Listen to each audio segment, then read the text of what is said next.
ಹುಕ್ಕೇರಿ ತಾಲೂಕಿನ ಸಲಾಮವಾಡಿ ಗ್ರಾಮದ ವಲಯದ ಉತ್ತಮ್ ಪಾಟೀಲ್ ರೈತರ ಜಮೀನಿನಲ್ಲಿ ರಾಷ್ಟ್ರಪಕ್ಷಿ ನವಿಲು ಗಾಯಗೊಂಡು ಹಾರಲಾರದೆ ಓಡಲು ಆಗದೆ ಹೊಲದಲ್ಲಿ ಮುದುಡಿ ಕುಳಿತಿದ್ದ ರಾಷ್ಟ್ರಪಕ್ಷಿ ನವಿಲು ಕೂಡಲೇ ಅರಣ್ಯ ಇಲಾಖೆ ಸಿಬ್ಬಂದಿಗಳಿಗೆ ಮಾಹಿತಿ ನೀಡಿ ಪಕ್ಷಿ ಪ್ರೇಮ ಮೆರೆದಿದ್ದಾರೆ. ಹುಕ್ಕೇರಿ ತಾಲೂಕಿನ ಸಲಾಮವಾಡಿ ಗ್ರಾಮದ ಜಮೀನಿನಲ್ಲಿ ಗಾಯಗೊಂಡ ನರಳಾಡ್ತಾ ಇದ್ದ ನವಿಲಿಗೆ ರಕ್ಷಣೆಗೆ ಮುಂದಾಗಿದ್ದು ಉದಯ ಪಾಟೀಲ್ ಈತ ಶನಿವಾರದಂದು ತಮ್ಮ ಜಮೀನಿನಲ್ಲಿ ಕೆಲಸಕ್ಕೆ ಹೋದಾಗ ಗಾಯಗೊಂಡಿರುವ ನವಿಲು ಕಂಡು ಅರಣ್ಯ ಇಲಾಖೆ ಸಿಬ್ಬಂದಿಗಳಿಗೆ ತಿಳಿಸಿದ್ದಾರೆ. ಸಾಮಾನ್ಯವಾಗಿ ಶಬ್ದ ಮಾಡಿದರೆ ನವಿಲು ಹಾರಿ ಹೋಗುತ್ತೆ, ಆದರೆ ಈ ನವಿಲು ಹತ್ತಿರ ಹೋದರೂ ಹಾರಲಾರದನ್ನು ಕಂಡು ಮುಟ್ಟಿ ನೋಡಿದಾಗ ಅದರ ಕಾಲಿಗೆ ಗಾಯಗೊಂಡಿದ್ದು ಕಂಡು ಬಂದಿದೆ. ಸ್ಥಳಕ್ಕೆ ಬಂದ ಅರಣ್ಯ ಇಲಾಖೆ ಸಿಬ್ಬಂದಿಗಳಾದ ಬಸವರಾಜ್ ಪಾಮ್ನಾಯಕ್, ಮಾದೇವ ಮಾಂಗ ದಡ್ಡಿ ಗ್ರಾಮದ ಪಶು ಆರೋಗ್ಯ ಕೇಂದ್ರಕ್ಕೆ ಒಯ್ದು ಪ್ರಾಥಮಿಕ ಚಿಕಿತ್ಸೆ ಕೊಡಿಸಿದ್ದಾರೆ.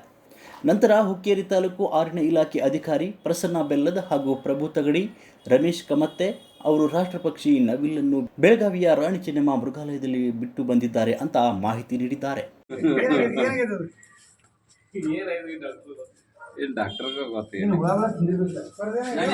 ಏನು ತಿಂದಿಲ್ಲ,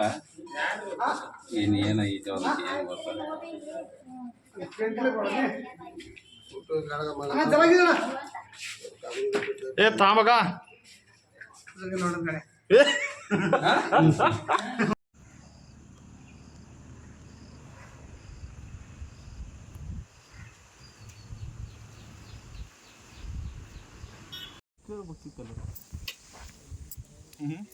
पक्षीच कसा झाड चार्ज होऊन तिथं